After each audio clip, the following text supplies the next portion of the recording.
Kemudian teman-teman, pada saat preskon pelatih Sintayong bersama dengan pelatih Jordan dan Australia dan Qatar gitu, Sintayong selalu ingatkan soal memperbaiki kualitas pemain-pemain timnas Indonesia. Dan Sintayong mengatakan begini teman-teman, Piala Asia usia 23 tidak termasuk dalam kalender FIFA. Jadi saya tidak bisa mengatakan bahwa persiapan kami sempurna. Baik maupun secara untuk PB Bhinneka, hati-hati di jalan Pak, teruskan perjuangan. Kalau saya sendiri secara pribadi waktu.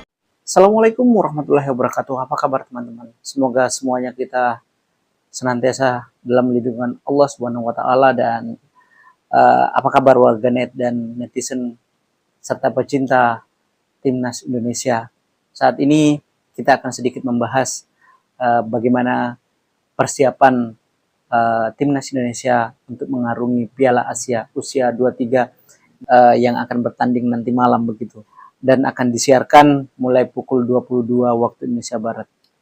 Yang kedua adalah saya ingin sedikit memperjelas bahwasanya bahwa channel ini adalah channel buzzernya Bung Toel begitu, sama sekali tidak. Jadi kalau misalnya ada pendapat-pendapat yang kemudian berbeda dari teman-teman netizen, jadi saya mohon maaf, itu adalah pendapat saya pribadi dan kita tidak bisa memaksakan pendapat orang lain untuk sama dengan pendapat kita seperti itu.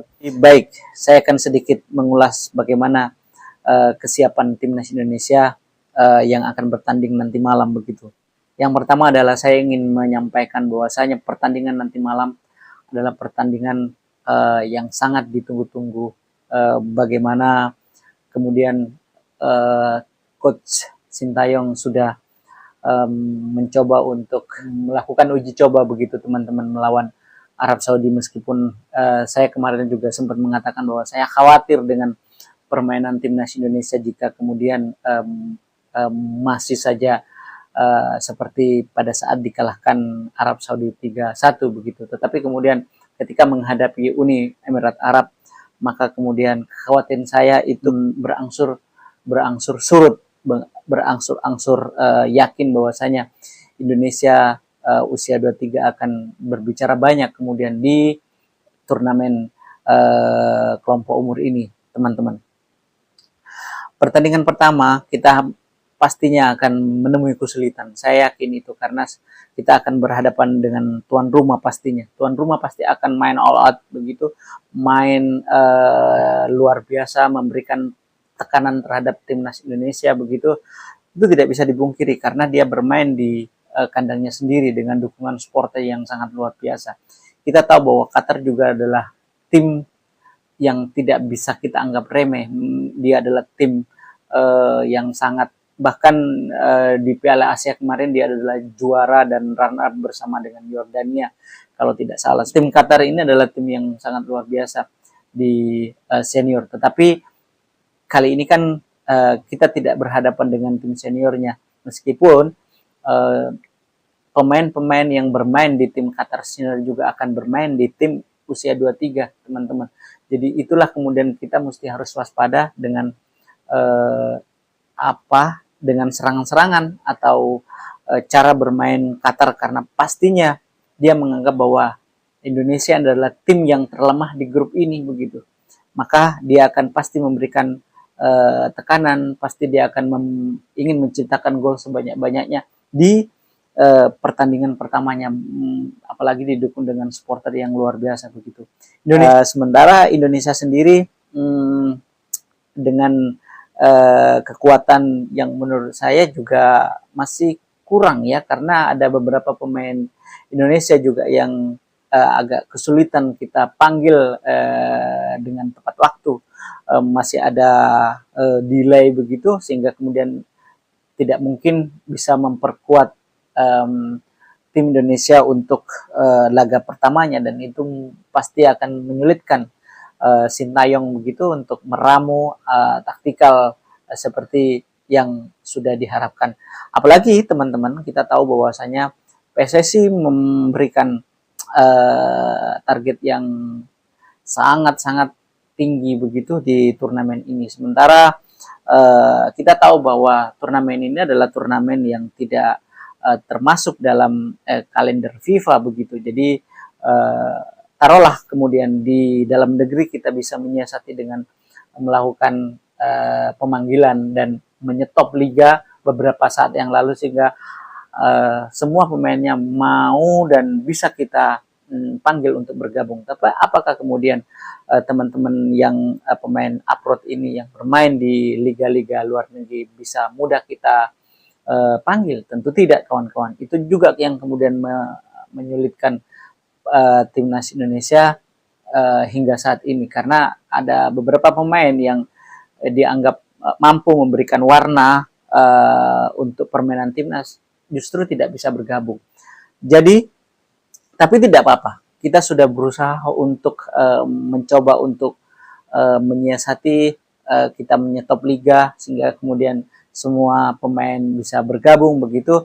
Tetapi ya kita tidak punya kemampuan lebih untuk mengatur sistem manajemen liga yang ada di luar Indonesia begitu, sehingga kemudian akhirnya ya seperti ini. Tapi tidak apa-apa, kita masih punya pemain yang luar biasa.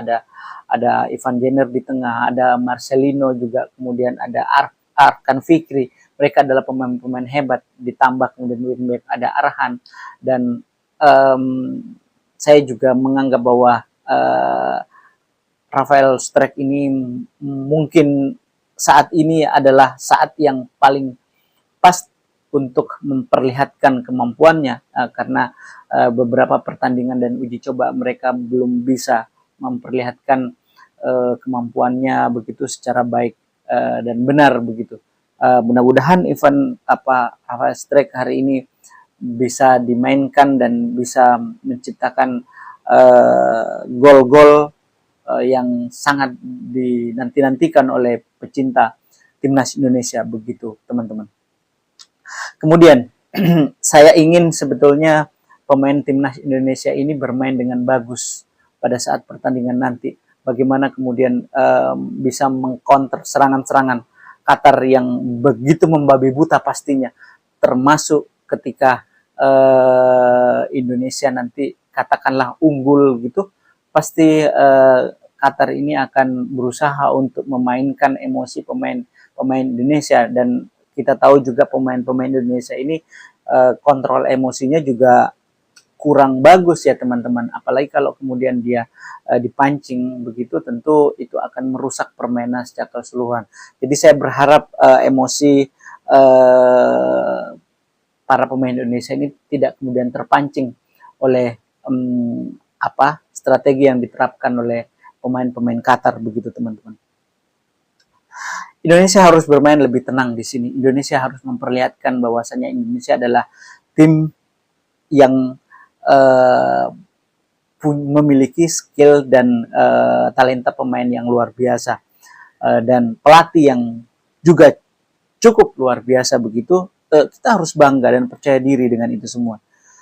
Indonesia tidak perlu gentar meskipun Qatar bermain di hadapan pendukungnya. Indonesia tidak perlu gentar karena ini sebetulnya sangat kita khawatir bahwasanya Indonesia pada saat memasuki lapangan dan kick off pertama itu di menit awal, kadang-kadang Indonesia ini tidak mampu untuk tune in begitu kan ya. Seringkali kurang atau terlambat panas begitu di awal-awal menit pertama begitu.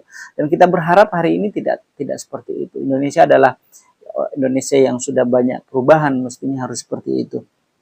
Ini juga adalah sesuatu yang sangat berat pastinya untuk coach Sintayong, apalagi target yang diberikan PSSI juga cukup berat di sini.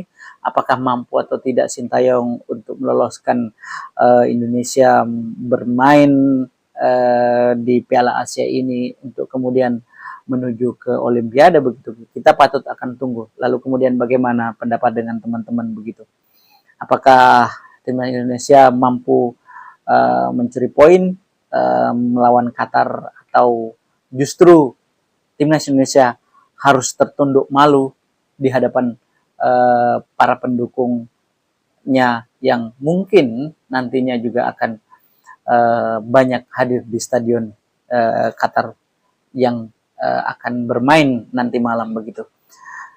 Kemudian teman-teman, pada saat preskon pelatih Sintayong bersama dengan pelatih Jordan dan Australia dan Qatar gitu, Sintayong selalu ingatkan soal memperbaiki kualitas pemain-pemain timnas Indonesia. Dan ada 3 statement yang dilontarkan Sintayong sebelum dan pada saat preskon. Yang pertama adalah Sintayong mengatakan begini teman-teman, Piala Asia usia 23 tidak termasuk dalam kalender FIFA. Jadi saya tidak bisa mengatakan bahwa persiapan kami sempurna. Ucapan Sintayong ini tentu menurut saya akan dikritik oleh banyak orang-orang yang selama ini juga banyak mengkritisi kebijakan Sintayong begitu. Saya meyakini jika nantinya Sintayong betul-betul tidak mampu bermain cantik meskipun pada akhirnya kalah begitu, saya yakin bahwa orang-orang yang membenci atau orang-orang yang tidak sepaham dengan taktikal atau konsep yang diterapkan Sintayong di timnas Indonesia ini akan menjadi semakin mempolitisir gitu pernyataan yang saya sebutkan tadi. Lalu kemudian poin yang ketiga, Sintayong juga mengatakan kami akan berusaha untuk menghadapi kompetisi dan membangun tim dengan baik. Saya ingin memberikan penampilan yang bagus di kompetisi ini. Itu ujar Sintayong, teman-teman. Jadi kepercayaan diri Sintayong ini sebetulnya tidak pernah kemudian pudar, teman-teman. Sekalipun pemain-pemain yang tadinya dipersiapkan betul-betul dengan baik justru tidak bisa dipanggil secara tepat waktu begitu. Tetapi Sintayong masih terus menyemangati dirinya karena masih ada pemain-pemain yang bisa diandalkan begitu. Masih ada Arhan, masih ada Rekan Fikri, masih ada Marcelino, dan itu Sintayong sama sekali tidak peduli kalaupun pada akhirnya tidak bisa membawa tim terbaiknya, tapi dia masih mengatakan bahwa masih ada tim terbaik yang lainnya yang masih dia bisa fungsikan dengan baik begitu. Dan dia berjanji untuk memberikan penampilan yang bagus di kompetisi ini. Patut kita tunggu teman-teman. Apakah betul-betul apa yang dikatakan Sintayong ini bisa dibuktikan di lapangan atau tidak sama sekali begitu. Lalu kemudian Sintayong di poin yang berikutnya dia mengatakan dalam grup A ini Qatar, Australia, dan Yordania adalah tim yang sangat kuat dan kompetitif. Khususnya untuk Qatar dan Jordan di Piala Asia Senior Januari kemarin. Mereka adalah tim juara dan runner up. Jadi semua tim sangat kuat di kompetisi ini. Jadi Sintayong mengatakan begini teman-teman, bahwasanya dia mengakui bahwa Qatar dan Jordan ini adalah di tim seniornya adalah pemain tim yang sangat bagus. Terbukti mereka bisa menjuarai dan runner up di Piala Asia kemarin begitu. Jadi poin yang saya tangkap dari ucapan Sintayong yang terakhir adalah bahwasanya Indonesia harus betul-betul bisa memanfaatkan kesempatan ini dengan baik. Meskipun yang dihadapinya adalah tim-tim kuat, maka Indonesia harus punya kekuatan yang berlipat-lipat untuk mengalahkan tim yang sudah memiliki track record yang baik, sepak terjang yang baik untuk di berbagai kompetisi begitu. Ini adalah kesempatan timnas Indonesia untuk menunjukkan kehebatannya saat ini. Indonesia tidak boleh takut. Indonesia harus berani menghadapi Australia, menghadapi Yordania di pertandingan ketiga begitu. Meskipun mereka memiliki talenta-talenta yang kuat. Di Jordan misalnya, di Qatar misalnya, ada pemain yang pemain yang juga bermain di tim seniornya ya, Jassim Gaffer begitu teman-teman. Semoga saya tidak salah menyebutkannya. Dia adalah pemain gelandang kalau di seniornya, tapi kemudian di juniornya dia mungkin bisa ditempatkan sebagai back begitu.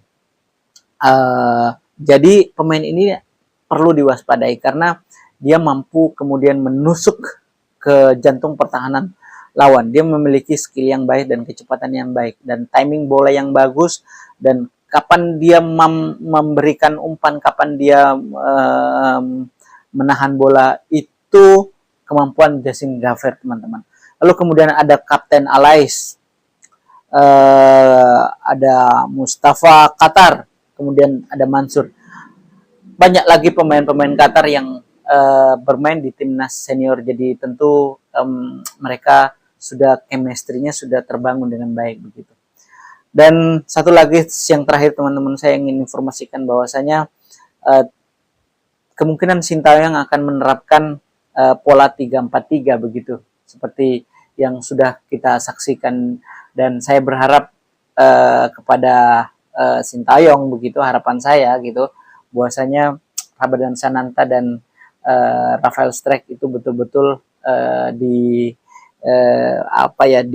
dimainkan sehingga kemudian mereka mampu memperlihatkan kualitasnya. Dan saya berharap Rafael Strijk itu agak sedikit seperti mundur sedikit ke belakang begitu, supaya bisa menjemput bola, mengolah bola karena dia punya skill yang baik. Lalu kemudian Ramadan Sananta dan Hoki Caraka juga adalah orang yang striker yang punya naluri gol yang bagus. Semoga syuting-syutingnya juga luar biasa dan kita patut saksikan teman-teman untuk pertandingan malam nanti. Semoga timnas Indonesia bisa memenangkan pertandingan ini dan pertandingan selanjutnya. Merdeka. Assalamualaikum warahmatullahi wabarakatuh.